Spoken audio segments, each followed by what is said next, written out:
Assess me, if you will, 2015. You've only had one home loss this season, which was on the very first home game of the year, by 1 point to Gloucester. It seems to have been possibly a dream year for you.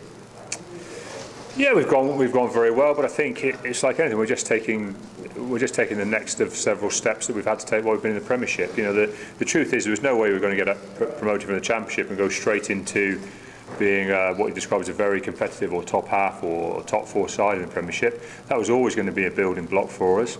A, because of obviously the players gaining experience in the Premiership, us as a coaching team gaining experience in the Premiership, as a club and as a team gaining experience in the Premiership and in other competitions. Those things were always going to take a little bit of time. We had a lot of experiences that we had to go through.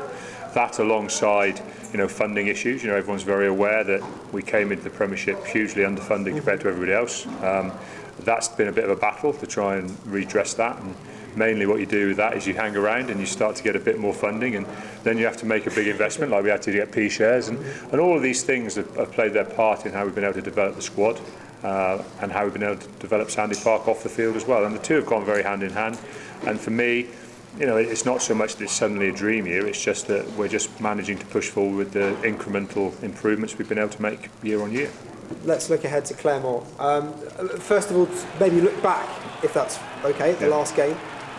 In the pantheon of kind of Exeter Chiefs results, you've been here a long time as a player, as a coach, as a head coach. How did that result rank?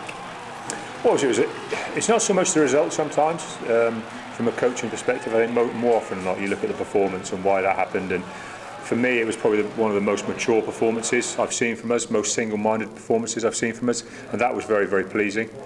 We never got distracted from what we wanted to do, and I think that was probably the most pleasing thing for me, because we started the game exceptionally well, and then didn't get a try awarded, then lost field position straight away, and then conceded some points.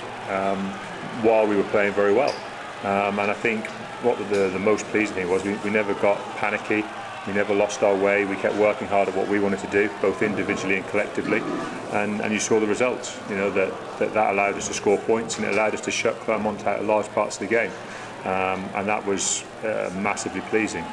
Will the result mean very much? We don't know yet. The result will only, as I said before, the result will only mean something if we get out of the pool. If we don't get out of the pool, winning an individual game doesn't mean that much. And that's what we'll look back eventually and judge this game on, is what do we get out of it. So tell us about the challenge you face this week, going into the Wounded Lions' den. Well, as most people are aware, I think they haven't lost a top flight European game there for 7 years or whatever, since Sale won there. So I think history says the challenges of going and win there are very tough. Can Chiefs do it? Can the Chiefs be the first? Well, I mean, any team can go there and win on their day, can't they? Any top flight side in a top flight competition should be able to go there and win, but a lot of things have to go well, and Clermont maybe not so well. And those are the factors we have to work hard and focus on. Is that we have to go there and expect to have to play extremely well, and we have to stop Clermont doing the things they do. And I think we did that very well at home. But obviously the challenges are always tougher a bit away from home. French rugby is renowned for being very emotionally driven. That's what I like about it. I'm a big believer in that myself. I think we're that kind of team, very emotionally driven team, and I think that will be the deciding factor. Which team can bring the biggest focus on intensity and emotion for the day will probably come out on top. Are the Chiefs ready for a knockout place in the Champions Cup, do you feel? Well, of course we are. I think if you're second in the Premiership at this stage, if you can get out of a pool that contains Clermont and Bordeaux and the Ospreys, well, you're ready, aren't you? The facts there say that they are. Now, whether that comes to fruition over the next 2 months, 3 months, what will be. If we don't get out of the pool, we're not ready. I think for me they're pretty simple equations. For us to get out of the pool is still very tough. If we collect enough points, we will certainly deserve to be there, and we'll certainly be ready for a quarter-final. If we don't, it probably shows that at this stage, as a club, as a team, as a squad, we're not quite ready. What it will show is that we're capable of very good one-off results. Injury-wise, how's the squad looking? Yeah, we're a little bit battered and bruised. I mean, we are picking up injuries now as we go along. People are aware of that. We have had a few guys not training this week. Sam Hill's not trained yet this week. Ollie Woodburn's not trained yet properly this week. Will Chudley's not trained properly this week.